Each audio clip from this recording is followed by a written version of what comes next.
Major راجہ عزیز بھٹی شہید، نشان Haider. Major راجہ عزیز بھٹی تیسرے جانباز ہیں جنہیں نشان حیدر عطا کیا گیا۔ میجر عزیز بھٹی بیدیاں رابطہ نہر کے کنارے بمبا نوالا کے مقام پر 12 ستمبر 1965 رات 9 بجے شہید ہوئے۔ آپ کے ہمراہ صرف 100 مجاہد تھے جو رائفلوں اور ہلکی مشین گنوں سے مسلح تھے۔ ان کے مقابل ہندوستانیوں کا پورا بریگیڈ تھا جو توپوں، ٹینکوں، مارٹر گنوں اور خودکار ہتھیاروں سے لیس تھا۔ آپ نے یہ بھرپور حملہ پسپا کر کے دشمن کا یہ خواب خاک میں ملا دیا کہ وہ شام تک لاہور پر قبضہ کر لے گا۔ عزیز بھٹی کی بٹالین پہلے روز ہی ہندوستانی حملے کے مقابلے کے لیے پہنچ گئی تھی۔ 9 ستمبر تک اس بٹالین کے بہت سے جوان اور افسر شدید زخمی اور شہید ہو چکے تھے اور باقی تھک کر چور ہو گئے تھے۔ وہ مسلسل لڑتے رہے، کھانے، سونے یا آرام کرنے کا وہ تصور بھی نہیں کر سکتے تھے، لیکن ان کی روحیں بے پایاں جذبہ جہاد سے لمحہ بلمحہ تازہ دم ہوتی جا رہی تھی۔ بٹالین کمانڈر نے میجر عزیز بھٹی سے کہا، میں آپ کو ذرا سستانے کے لیے پیچھے بھیج دوں گا، آپ حد سے زیادہ تھک چکے ہیں۔ نہیں، عزیز بھٹی نے تازہ دم لہجے میں کہا، میں سرحد کے دفاع میں مرنا چاہتا ہوں، پیچھے نہیں جاؤں گا۔ دشمن تھوڑے تھوڑے وقفے کے بعد اپنی اگلی صفوں میں تازہ دم دستوں کا اضافہ کرتا جا رہا تھا۔ اس کے دستے طوفانی سمندر کی موجوں کی طرح ایک دوسرے کے پیچھے چلے آ رہے تھے۔ ان کے آگے ٹینک تھے اور عقب سے فائرنگ کے لیے توپیں تھیں جو ہماری اگلی صفوں پر مسلسل گولہ باری کر رہی تھی۔ دشمن وسیع پیمانے پر 6 حملے کر چکا تھا۔ ہر حملہ میجر عزیز بھٹی کی بٹالین نے سینوں سے روکا تھا۔ دشمن کی ضربیں شدید تھی، جوان گر رہے تھے، لیکن یا علی کے نعرے بلندتر ہوتے جا رہے تھے۔ میجر عزیز بھٹی کی کمپنی بٹالین کے دائیں پہلو میں تھی۔ اس کمپنی کو نہر کے اپنی طرف کے کنارے پر آ جانے کی ہدایت کی گئی۔ کمپنی کے بعض جوان آگے نکل گئے تھے۔ گولوں کے دھوئیں اور ارد گرد کے سیاہ بادلوں میں 2 ہاتھ پرے کچھ نظر نہ آتا تھا۔ میجر بھٹی نے چابکدستی اور شجاعت سے اپنی کمپنی کے آخری جوان تک کو پیچھے ہٹا لیا اور نہر کے کنارے مورچے سنبھال لیے۔ دشمن کا آتش فشاں بریگیڈ جو نیم بختر بند تھا، برکی پر گھیرا تنگ کر رہا تھا اور اس کی قوت اور تعداد میں اضافہ ہوتا جا رہا تھا۔ آزمائش کے ایسے نازک وقت پر میجر عزیز بھٹی اپنے کمانڈر کی ہدایات کے پابند نہ رہ سکے۔ دشمن کو پیچھے دھکیلنے کے لیے آپ اپنی جنگ لڑنے کے لیے اپنی کمپنی کی آزادانہ کمان لے کر شعلوں میں کود گئے۔ پاکستان کی آبرو خطرے میں تھی۔ دشمن کا مکمل بریگیڈ حملہ کر رہا تھا۔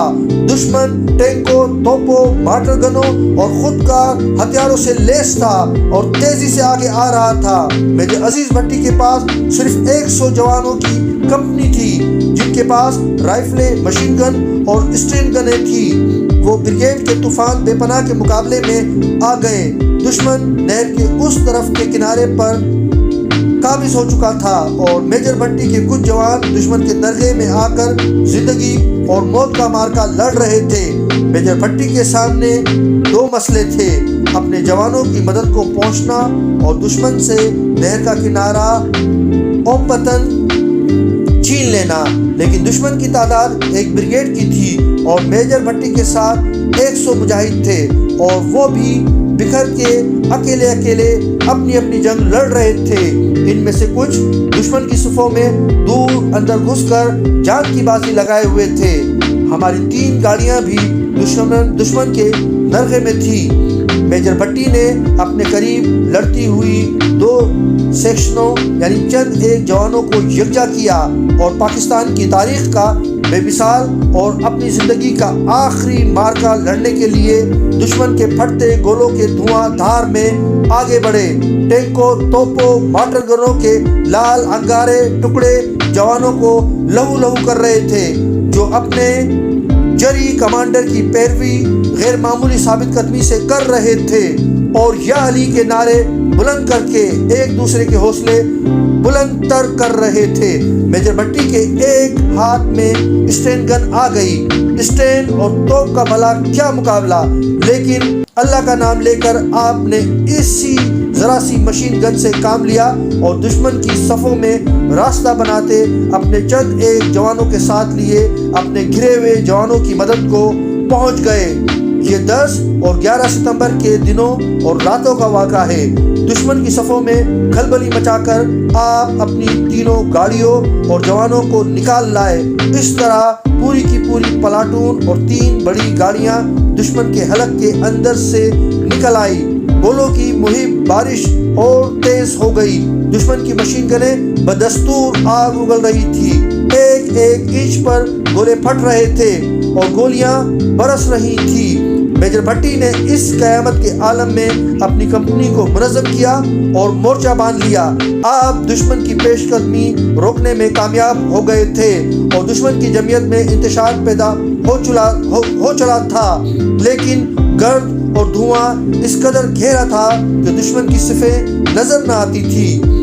کسی اونچی جگہ سے دشمن کی پوزیشن اور حرکات کو دیکھنا خودکشی کرنے کے مترادف تھا، لیکن دشمن کا جائزہ لینا ضروری تھا۔ یہ کام میجر عزیز بھٹی نے اپنے ذمے لیا۔ موت یقینی ہے تو ہوا کرے، یہ وقت جان بچانے کا نہیں، جان دے کر ملک بچانے کا ہے۔ پاکستانی توپیں ان مجاہدوں کی مدد کو آن پہنچی تھی۔ ان کے حوصلے اور بلند ہونے لگے۔ عزیز بھٹی مورچے سے باہر آ کے دشمن کی گولہ باری میں جا کھڑے ہوئے۔ انہیں دشمن کی پوزیشن اچھی طرح نظر آنے لگی۔ وہ دشمن کو دیکھ رہے تھے اور دشمن ان کو دیکھ رہا تھا۔ آپ نے دشمن کے کئی ٹھکانوں کے زاویے اپنے سپاہیوں اور توپچیوں کو بتائے اور وہ اندھوں کی طرح اپنے کمانڈر کی ہدایت کے مطابق فائر کرتے گئے۔ ہر گولہ دشمن کی صفوں میں ٹھکانے پہ پڑ رہا تھا۔ دشمن کے پاؤں اکھڑنے لگے۔